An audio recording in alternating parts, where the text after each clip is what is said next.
Boa noite, pessoal, tudo bem?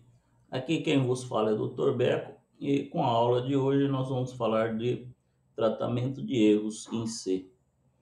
É um tema interessante e talvez deveria ser mais divulgado, porque evita muitos dos problemas de debug quando você está preparando o programa e também depois que o programa já está entregue, problemas que podem surgir com o uso e mesmo exploits. Então vamos dar uma olhadinha como que a gente faz para tratar erros em linguagem C. Antes de começar o tratamento de erros real, tem uma função que vale a pena conhecer, que ajuda muito em debug, que é a função assert. Eu fiz um pequeno código exemplo aqui e nós vamos seguir para entender como que essa função trabalha. O assert é um teste lógico que deve ser verdadeiro ou o programa aborta. Então, em qualquer momento, em qualquer ponto do programa, você escreve uma linha, assert abre parênteses e uma condição que deveria ser verdadeira, aquilo que você esperaria que aquela parte do código teria como informação. E aí você consegue descobrir, por exemplo, pequenos problemas com atribuição de variáveis, leitura de dados de arquivo, coisas que você achava que estava lendo corretamente ou que estava sendo atribuído corretamente e que na verdade não está. E aí você faz o caminho inverso para descobrir onde é que está o problema. Então, nesse exemplo aqui, nós temos uma linha aqui ensinando como é que você compilaria o código.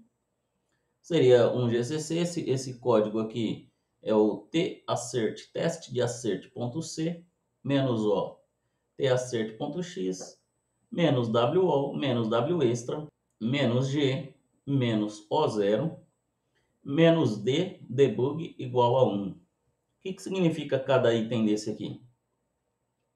GCC é o compilador mais famoso que existe da linguagem C, que é o GNU C Compiler. O primeiro ponto que vem aqui, o primeiro argumento é o código-fonte. Então, é o arquivo tassert.c, o arquivo do código-fonte. Menos "o" indica que o próximo argumento vai ser o arquivo de output, o O minúsculo. Então, eu quero que a saída vá para tassert.x. Então, esse vai ser o meu programa compilado. Menos "w" é para ligar warnings, ou seja, é para pedir para o TCC avisar caso tenha algum problema no código. WALL, né? É que você quer que liga todos os tipos de warning. O GCC, após ter evoluído, incluíram novos warnings que não estavam nessa chave WO, e aí criaram então outra chave para pegar o restante dos warnings, que é o "-w extra". Então, combinando essas duas, você liga, ainda não é 100%, mas liga praticamente todos os warnings, relevantes pelo menos. Menos "g" é que você quer que o seu código tenha símbolos de debug embutidos nele. Isso poderia facilitar você para rodar um debugger, que é o GDB, por exemplo.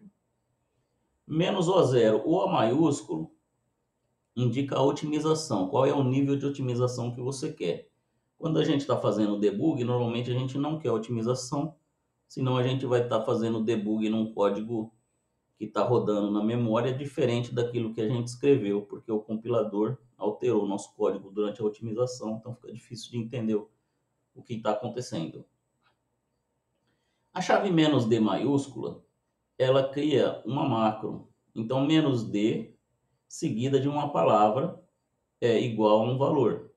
Se não tiver igual a um valor, ela só define a palavra é considerada definida. Então, você pode usar essa macro com ifdef e ifnotdef e também comparar os valores. Nesse caso aqui, eu tô compilando dizendo que a macro debug vai valer 1. Muito bem, o código inclui stdio.h, stdlib.h. O que a gente faz normalmente é colocar os includes antes, depois os defines Mas aí tem um probleminha com o assert, que ele não vai conseguir seguir essa regra. Sempre que possível, você vai seguir essa regra. Coloca os includes em cima, os defines logo em seguida.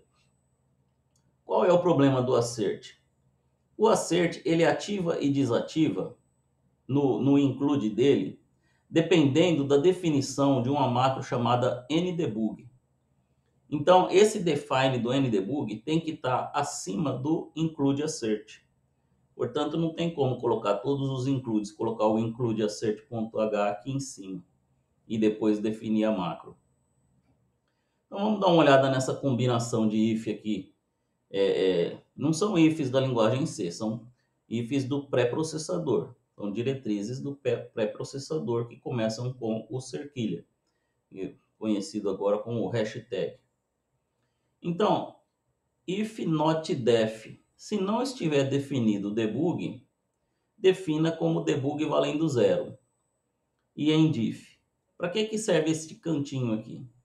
Caso a pessoa esqueça de compilar com essa chave, e você usar um if com a palavra debug lá no meio do seu código, não estando definido aqui e não tendo esse pedacinho, daria um erro, porque essa palavra não existiria. Então, com isso, você garante que se a pessoa compilar com debug igual a 1, beleza, debug existe. Se compilar com debug igual a 0, beleza, debug existe também, só que aqui o if vai dar false e não vai entrar no debug. E se não compilar com o "-d", não colocar nem que é verdadeiro nem que é falso, a palavra não vai estar definida, aí ele vai definir automaticamente como debug 0, ou seja, se eu não coloquei debug é porque eu não quero debug. Então, a partir da linha 10 adiante, eu tenho garantido que debug está definido ou com 0 ou com 1, seja pela linha de compilação, seja pelo if dentro do próprio código. Bom, aí a partir da linha 11, eu tenho aqui if debug igual a 0. E aí eu posso fazer esse if com certeza, porque eu tenho garantido que debug está definido. Seja porque se não estivesse, eu definiria como debug 0, ou seja porque ele já foi definido antes na linha de comando valendo ou 0 ou 1. Então eu tenho essa garantia, posso fazer esse if. Se o debug é 0, é porque a pessoa está compilando já para entregar para o cliente com o debug desligado. Então o programador desligou o debug. Com isso, eu vou falar que eu não quero nenhum assert rodando nesse momento. Então basta eu colocar define ndebug e aí todos os asserts que aparecerem no código serão desativados automaticamente. Eu não preciso ir no código um por um e apagar as linhas. É muito simples. Então eu deixo todos os meus debugs no código. Basta eu colocar um define ndebug e aí os meus asserts vão ser todos eliminados. Fantástico. Não preciso mexer com isso. Lógico que eu não preciso desse enfeite todo, eu poderia só colocar diretamente a linha define ndebug e o include assert, mas esse conjunto intrincado aqui de ifs com as definições de macros permite que eu defina na linha de comando automaticamente e facilita a minha vida. Então, logo após a definição ou não do ndebug, eu faço um include assert.h. Com o include assert.h, eu posso usar a função assert. E aí vamos ver como que essa função trabalha. Então o meu código aqui é super simples, eu declaro uma variável i valendo 1. Se não estiver com debug, eu imprimo desativado modo debug. Então esse des não tem barra n aqui, ele junta com o ativado. Se não tem debug, desativado modo debug. Se tem debug, debug é 1, vai pular esse des, vai imprimir só ativado modo debug. A gente vê aqui do lado de cá os dois testes. Desativado o modo debug, ativado o modo debug. Então esse é o primeiro if aqui. Agora eu faço um assert. O i é igual a 0. Então eu estou dizendo que nesse ponto eu gostaria que o i fosse igual a 0. Mas se o i não for igual a 0, eu tenho que acusar que o meu programa tem um erro. Então eu deveria ter em algum momento aqui atribuído i igual a 0 para esse programa não ter erro. E nesse caso eu estou simulando que tem um erro porque o i está valendo 1, eu não coloquei ele valendo 0 em nenhum lugar. Então o assert vai falhar. O assert falhando, nem aparece esse printf do assert não abortou. O assert falhando termina aqui o programa. Então, como que seria o assert falhando? Ativado o modo debug, o assert falhou, vai aparecer o nome do arquivo, o nome do fonte, a linha, a função, e vai dizer assim: a asserção i igual a zero falhou, o programa foi abortado. Então, a linha 25 nunca chega a ser executada. Agora, se eu compilar com debug igual a zero, ele vai rodar como está aqui em cima, desativado o modo debug, e vai aparecer na linha 25 aqui, assert não abortou, vai terminar o programa normalmente. Então, nada mais do que o ndebug estar definido ou não definido, né? Claro, eu poderia colocar diretamente aqui -d ndebug, né? Posso compilar sem mexer com todos esses ifs aqui. Se eu fizer -d ndebug e colocar o include assert, também vai dar certo. E no caso de não definir, seria -u para obrigar a não definir o ndebug. Simples e direto, né? Uma outra forma de compilar, usando o nosso makefile que a gente tem aí, eu distribuí para a turma. Se você tem o makefile na mesma pasta do seu programa fonte, basta dar um make e colocar a variável debug igual a zero ou debug igual a 1. Repare que aqui não tem -d, é direto debug igual a zero, debug igual a 1. Isso vai definir essa variável no makefile. E se você compilar desta forma, ele vai desativar e com debug igual a 1 ele vai ativar e vai mostrar a diferença dos dois. O "-b" maiúsculo aqui é porque o make ele se recusa a compilar novamente se o arquivo não mudou. Como você está mudando apenas uma variável externa, ele vai olhar para o arquivo e vai falar: não preciso compilar. Então o "-b" força ele a compilar, mesmo que o arquivo não tenha mudado. Esta é uma opção super importante para você ter em mente quando você estiver procurando erros no seu código. Não é algo que deve ir até o cliente final, não deve, o debug não deve estar ativado quando você for entregar o trabalho. Você você está trabalhando no develop, pode trabalhar com debug. Quando você jogou para o ramo master, que é para entregar para o cliente, não pode esquecer que o debug tem que ser zerado lá. Ok? Então agora vamos para as rotinas de tratamento de erro. Bom, a primeira coisa que a gente tem que saber da linguagem C é que existe uma lista de erros definidos e que as funções da linguagem C, muitas delas, nem todas, já trabalham diretamente com essa lista de erros. Então, eu convido você a entrar no seu sistema Linux e digitar esse comando erno e a chave "-l". Ele vai imprimir essa lista para você. Eu sei que aqui está pequeno para ver na tela, mas você fazendo isso e seguindo o vídeo olhando para a lista lá, vai ficar mais fácil de você olhar todos os códigos. Para usar esses códigos na linguagem C, você vai usar um include chamado da biblioteca erno.h, né? Uma abreviação de error number. Então são os códigos de erro. E aqui eu chamei a atenção para alguns. Por exemplo, noend é quando ele não encontra um arquivo ou diretório. Se você tentar abrir um arquivo que não se encontra, não aparece, não está no diretório atual, ele vai te dar esse erro. Então a função fopen, além de dar a falha de abertura, ela também seta a variável erno. A variável erno vai ter um número, é uma variável inteira, que vai ter um número correspondente a esse código de erros aqui. A gente não precisa saber que número representa cada código de erro, pois isso já está tudo em um define, no erno.h. Então a gente só precisa saber os códigos de erro que a função retorna. Cada vez que você for aprender uma nova função da linguagem C, você tem que também, além de ler sobre o protótipo da função, a API, o que ela entra, o que ela retorna, você tem que saber se ela altera ou não a variável erno. Então, por exemplo, e-inval, invalid argument, ou edom, numerical argument out of domain.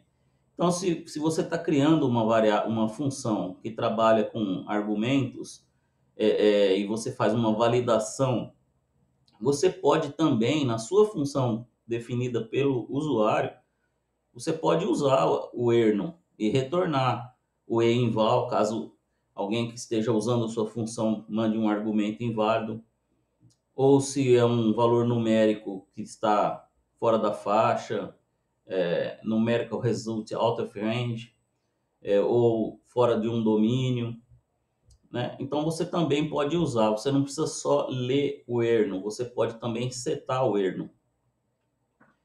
Aqui um exemplo interessante que a gente vai ver ali na frente, que é o enolsys, quer dizer, função não implementada.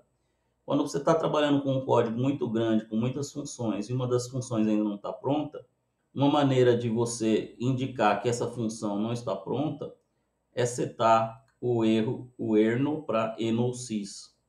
E existem algumas outras características também, conforme a linguagem foi evoluindo, não ficou tão consistente. Por exemplo, again é o erro 11 e would block também é o erro 11. Então, esse aqui é o nome antigo, agora se usa again. O que significa isso? Que é um recurso que no momento não está disponível, mas se você tentar novamente, pode ser que você consiga. Né? E existem outras coisas também engraçadas aí no caminho da criação dessa lista. Alguns mais, os códigos de erros com valor numérico maior são erros mais modernos, por exemplo, muitos têm a ver com conexão de internet, conexão refutada, timeout, erros de entrada e saída, pode ser erro de HD, etc.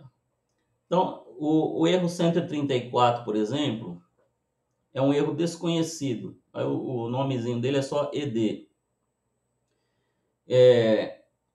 Do 134 para cima, tem muitos que são desconhecidos. Basicamente, ainda estão reservados para futuro uso.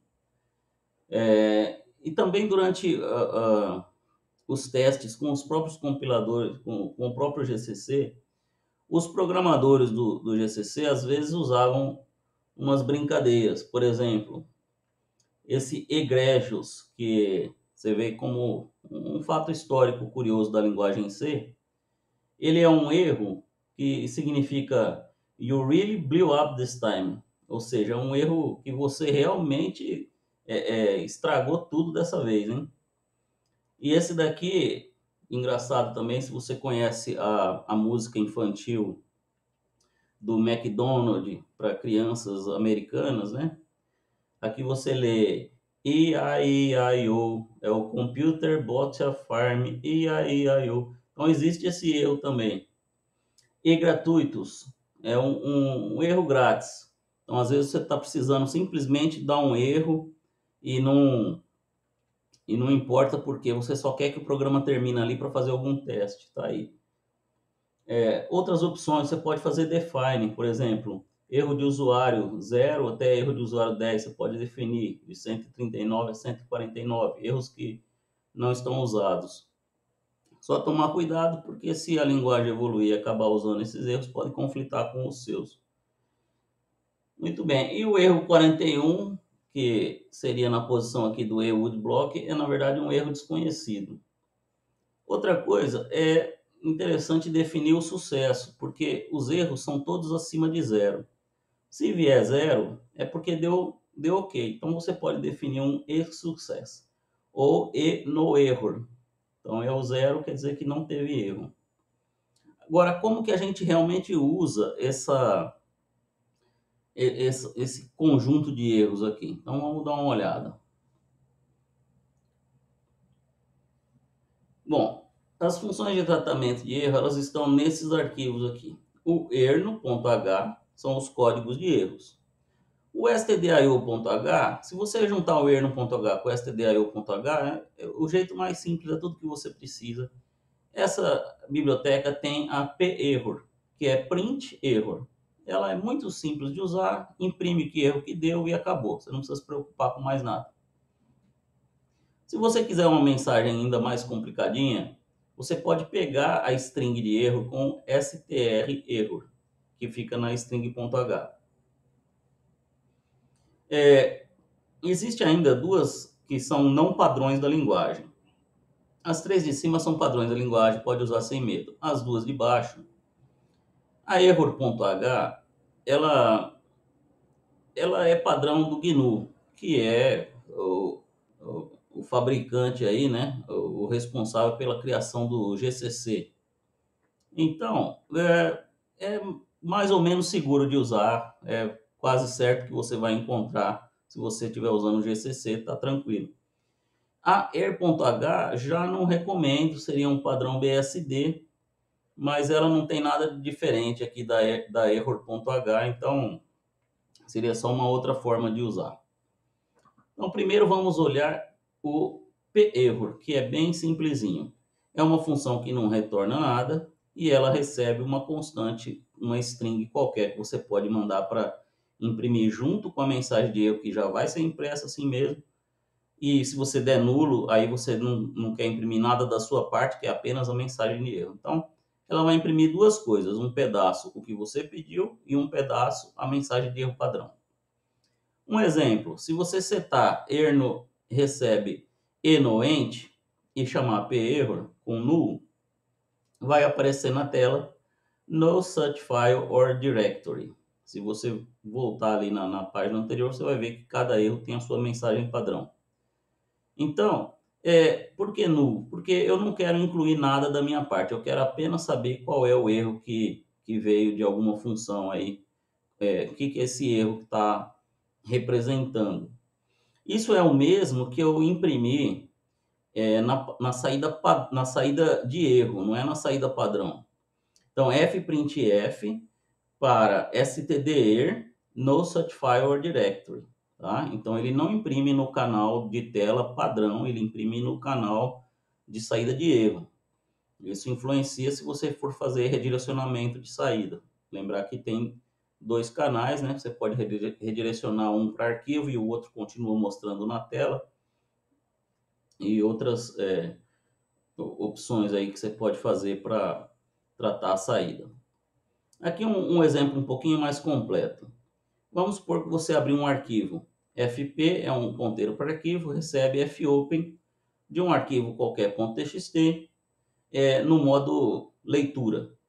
O modo leitura, o arquivo tem que existir. Se o arquivo não existir, dá erro. Se o fp tiver igual a nulo, isso aqui é o mesmo que falar not fp, o fp é igual a nulo, quer dizer que o fopen falhou. Por que o fopen falhou? A gente não sabe. Pode ser que o arquivo não exista, pode ser um outro motivo. A gente pode então chamar perror. Nesse caso, em vez de colocar null, eu coloquei arquivo.txt, então eu escrevi um pedacinho que eu quero que saia. E dentro desta chave eu dei um exit.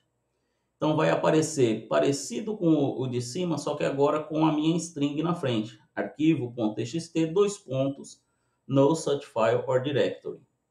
Tá? Então ele imprime a string que o usuário colocou aqui antes, dois pontos, e o erro referente à variável erno. A variável erno não está setada nesse trecho de código. Quem setou ela foi fopen.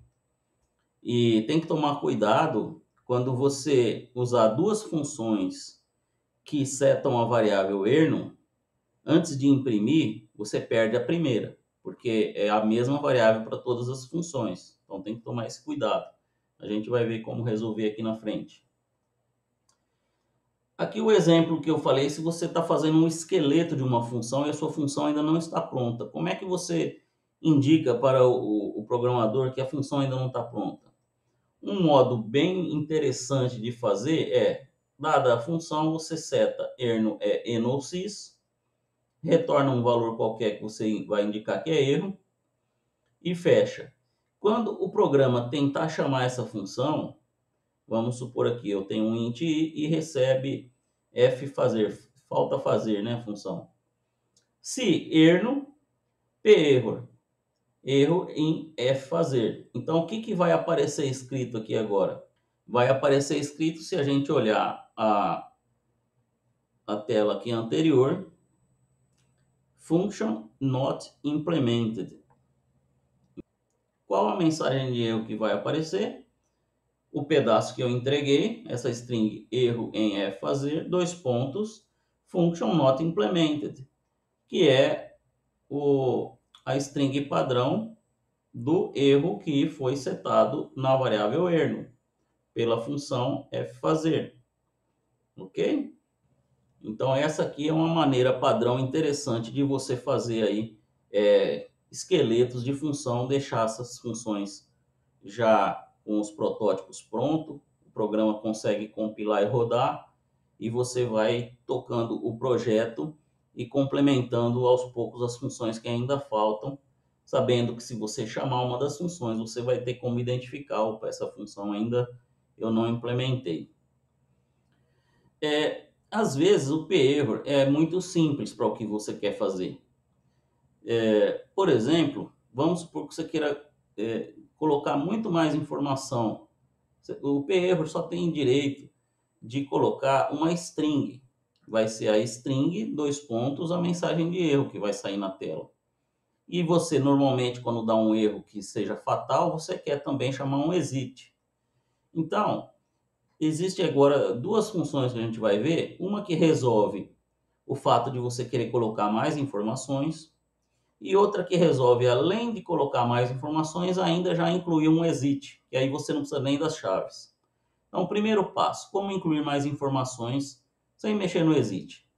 Nesse caso, você tem na biblioteca string.h a função strError, em que você passa apenas o número do erro e ela te retorna uma string do erro padrão, a string padrão do erro dado.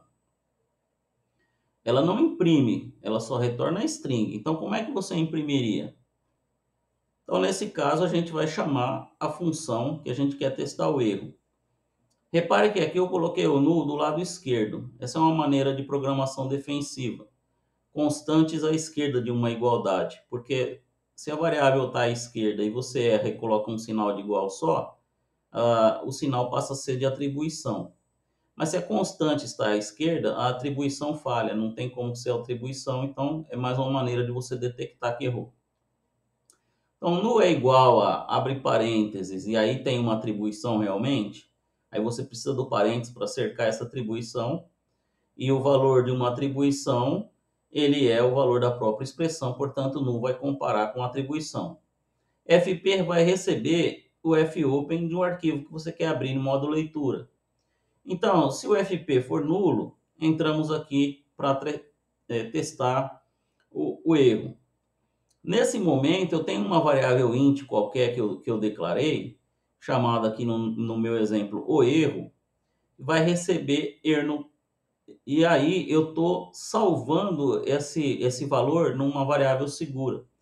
Nesse momento, eu tenho o erro como sendo uma cópia de erno. E se outras funções chamarem, se eu precisar chamar outras funções que mexam com o valor de erno, eu não perco o que aconteceu com o fopen. Está sempre guardadinho aqui no o erro, uma variável inteira, o erro. Então, é para isso que serve essa linha. Tem que tomar cuidado para que não chame duas funções que alterem erno, porque aí você perde o que a primeira retornou. Bom, aí eu vou chamar fprintf em stder, na saída de erro padrão. E agora eu vou colocar um monte de informações aqui. Então, é bom, essa linha aqui vai ensinar vocês aí um detalhe bem interessante. A frase vai ser erro ao abrir o arquivo %s, que vai ser o nome desse arquivo que eu tentei abrir, que vai estar num define como esse aqui, por exemplo. Arquivo chama arquitest.txt. Legal, então vai aparecer erro ao abrir o arquivo arquitest.txt na função %s. Como que eu sei que função que eu estou? Eu coloco dois sublinhados, function e dois sublinhados, certo? Então, isso daqui é substituído pelo nome da função em que se encontra o programa naquele momento. Então vai aparecer na função main, na função abrir arquivo, etc. No código fonte %S, ou seja, em qual arquivo C que eu estou? O arquivo C é sublinhado, sublinhado, file, sublinhado, sublinhado. Então vai aparecer o nome do arquivo. Na linha %S, sublinhado, sublinhado, line, tudo em maiúscula, sublinhado, sublinhado. Na linha tal, o erro número qual? Número %D, que é o erro que eu salvei aqui. Então eu tenho a variável erro, eu vou imprimir qual é o número do erro. E a mensagem de erro é %S. Esse %S finalmente vem na função que a gente está olhando, que é o strError.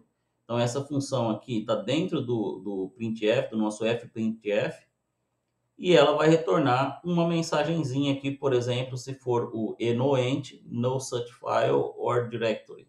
Não encontrou. E depois de imprimir essa mensagem enorme, eu chamo o exit e termino o programa. Então essa é uma maneira de você receber bastante informação.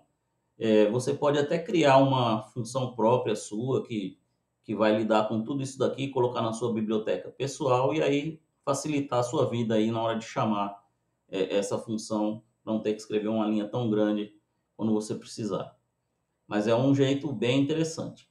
Agora, se você além de imprimir uma frase grande aqui com muita informação, ainda precisa sair toda vez e aí tem que ficar abrindo chave, fecha chave, colocar comandos dentro de um if, aí vem uma extensão do GNU, que é muito semelhante com a extensão BSD, que a gente vai ver rapidamente aqui, mas é a mesma coisa, o error, a função error e a função err ou warning. São duas funções aqui, err ou warning, e aqui é uma função só que faz o papel das duas.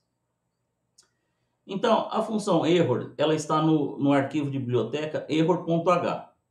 Então, se você conseguir dar um include no error.h, você vai ter a função error. O que ela recebe? Um status, que é o valor que vai ser usado no exit. Nesse caso, a gente usou exit 1, mas eu poderia dar o exit qualquer coisa. Vai ter o número do erro que eu estou querendo imprimir a mensagem. Vai ter uma mensagem formatada com a formatação semelhante à do um printf, vírgula reticências. Então, quando tem vírgula reticências num protótipo, quer dizer que essa função aqui formatada vai permitir eu incluir quantos argumentos eu desejar depois, com várias vírgulas. Então, isso daqui eu posso estender e fazer como eu fiz no fprintf, colocar toda essa frase com %S, tal, fecha aspas, vírgula, argumento 1, vírgula, argumento 2, vírgula, argumento 3, 4, 5, 6. Então, eu posso colocar a frase toda aqui que funciona. No meu exemplo, eu economizei agora as chaves porque eu não preciso do exit. E como eu não estou chamando nenhuma outra função, eu também não preciso salvar erno em uma variável. Então, se o fopen deu nulo, error e fatal. E fatal eu defini como 1, mas poderia ser qualquer coisa, eu poderia colocar um número diretamente aqui, ou poderia colocar próprio erno aqui também. Poderia ser erno, vírgula, tal. O que é esse primeiro argumento de erro? Se ele for 0, eu dou apenas um aviso e o exit não é chamado, o programa continua. Então isso é legal, eu tenho a opção de terminar ou não. Basta eu colocar um 0 aqui, o programa continua. É apenas um aviso. Se eu colocar qualquer coisa diferente de 0, ele faz o que tem que fazer e ao final dá um exit. Pronto. E aí, qual é o erro que ele vai imprimir? É o que eu passar para cá. No caso, eu estou passando a própria variável erno. Então eu poderia colocar um define qualquer, um valor fixo, etc. Poderia colocar aqui. E a minha frase, que segue quantas vírgulas eu quiser, porque tem reticências no protótipo. Então, eu estou dizendo, não abriu o arquivo. Então, vai aparecer a minha string, 2 pontos, a string do erro padrão, e com o erro fatal aqui valendo diferente de 0, ele termina com exit. Certo? E essa daqui, que seria semelhante ao error, que é um padrão não tão usado. Então, se o seu programa tem que ter portabilidade, não recomendo, mas é o err.h. A diferença do erro e do warning é o mesmo que chamar um aviso ou um erro fatal. O erro, ele pede o status de saída e a mensagem que você quer dar. E o warning não tem status de saída, apenas a mensagem que você quer dar. E ele funciona exatamente da mesma forma que erro. Ok? Então, com isso, a gente viu aí como que faz tratamento de erro na linguagem C. Espero que tenham aproveitado aí esse vídeo. A gente fica por aqui e bom trabalho.